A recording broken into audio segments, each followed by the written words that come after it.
asalaamaaleykum mbokk yi déglu jàlleen ak jàmm ci wàllu élection présidentielle bi ñu dëgmal ci atum 2024 ba léegi coow laa ngi ne kur ci bés bi nga xam ne lañ ko fas yéene amal ndaxte décret bi ko war a fësal ba léegi kenn génneegu ko. Autolikaay bii di Sud Quotidien di ñu xamal ne joriñ nga ñu dénk wàllu kaaraange bi réew mi ak tamit te mu yore lépp lu jublu ci wàllu élection yi moom daal dina fësal benn communiqué goo xam ne daal ma nga cee ñëwaat ci wàllu révision exceptionnelle des listes électorales yi nga xam ne dañ koo fas yéene amal te loolu sax moom moo fi nar a wuutu li nga xam ne moom mooy révision ordinaire wante dafa mel ni ne décision boobu nga xam ne moom le ministre de l'intérieur daal di jël am na ñoo xam ne ànduñu ci ku ci mel ni Déthié Faye moom mi nga xam ne moom moo jiite pôle des non alignés ci commission cellulaire du dialogue politique moom daal di ne gis ne décision boobu nga xam ne moom la kii di Antoine Félix Diome daal di fësal dafay gën a indi rek njàqare ci ñi nga xam ne tey jii ñoom ñoo ŋànk lépp lu jublu ci wàllu élection yooyu ki nga xam ne kon moom mooy Benoît Sambou moom mi nga xam ne moom mooy chargé des élections ca APR ak tamit ca coalition Benno Bokk Yaakaar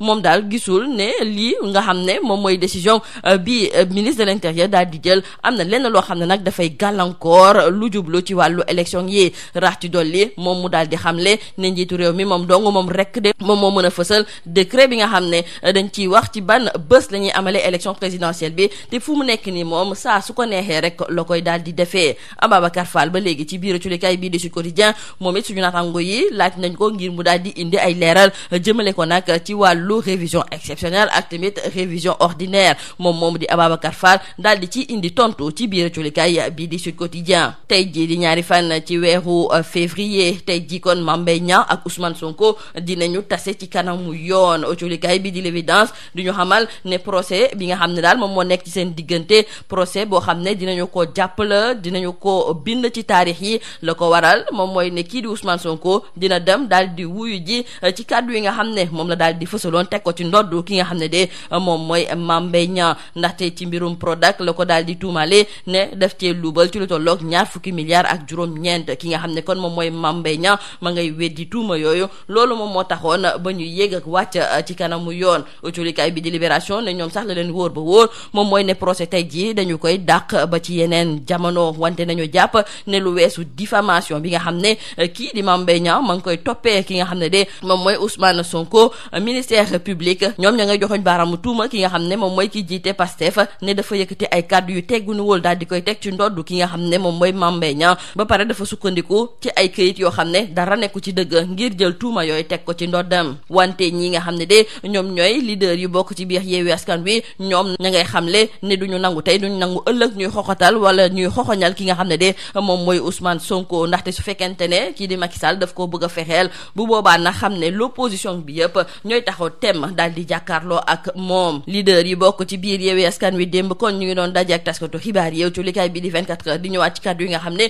kii di Ousmane Sonko daal dina ko fay fësal ndaxte moom démb daal dinay ñëwaat ci diggante Sénégal ak yeneen dëkk yi nga xam ne ñoom ñoo nekk ci bitim réew rawatina nag ak waa France ndaxte ñoom ñi nga xam ne ñoom ñoo nekk ci bopp réew mi dañuy wasaare fépp ne nag ñi nga xam ne de ñoom ñooy l'opposition bi ñoom bëgguñu waa France wala boog Sénégal sax dañoo bëgg a yëkkati ndaw yi ngir ñu bañ waa France moom di Ousmane Sonko daal dinay weddi li ni mel moom la muy xamal ñi nga xam ne ñoom ñooy ay partenaires u Sénégal ne nañu wax ak ki nga xam ne moom mooy Macky Sall nañ ko wax dëgg nañ ko wax ne nag munu fee am ñetteeli mandat li ni mel moom duñu ko nangu tey duñu ko nangu ëllëg. député yi nekk ci biir l'opposition bi bëgg nañ ñu daal di indi leeral ci jëwriñ ñi nga xam ne dañoo daal di lubal koppar ga ñu leen dénkoon ci wàllu xeex ba ñu doon xeex jëmale ko ci mbas bi di Covid-19 ñu ngi toll nag ci fukki ministre yoo xam ne député yooyu bëgg nañu ñu daal di leen yóbbu ci kanamu haute cour de justice loolu nag moom moo tax ba ñu daal di teg ci taabalu Amadou Mame Diop di président wu Assemblée nationale benn proposition de résolution de mise en accusation autolikaay bi di critique di fësal nataalu fukki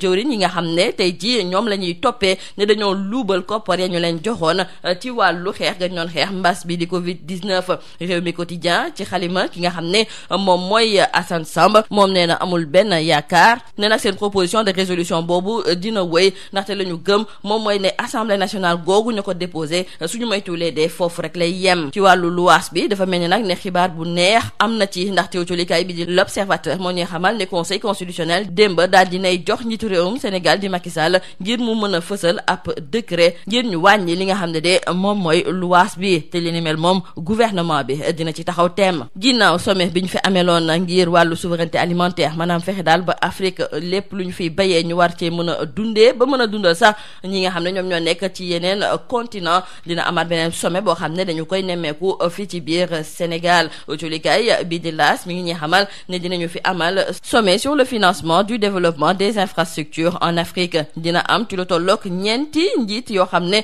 ñu ngi bàyyi ko fii ci biir Afrique ya ñu fay séntu. Julikaay bi di Le Soleil di ñu xamal ne ci wàllu ndaje boobu nga xam ne tey jii lañ ko fas yéene ubbi la ñu bëgg rek moom mooy am koppar yi nga xam ne moom mooy tax ba bépp jumtukaay gu nekk fii ci biir Afrique ñu war kaa mën a tabax ba mu mucc ayib. Sommet bi ni mel nag bi may ñaareelu yoon bi nga xam ne ñoo ngi koy amal ca bu njëkk ba culikaay bi di Le Soleil mi ngi ñuy xamal ni koppar gu weesu 400 milliards ci xaalisu dollar jëloon nañu ko ba dugal ko nag ci biir jumtukaay yooyu. Lii moo nekkoon mbokk julikat yi li gën a fës ci biir culikaay yi ñu leen di ñaanal njaxtalu bës ak jàmm. Mesdames et messieurs, bonjour. Le débat sur le retard dans la publication du décret fixant la date de l'élection présidentielle de février 2024 est loin de connaître son épilogue. Nos confrères de Sud Quotidien nous font savoir qu'hier, le ministre de l'Intérieur, chargé des élections, a informé via un communiqué les citoyens de la tenue d'une révision exceptionnelle des listes électorales en lieu et place d'une révision ordinaire, et certains acteurs du processus électoral sont loin d'être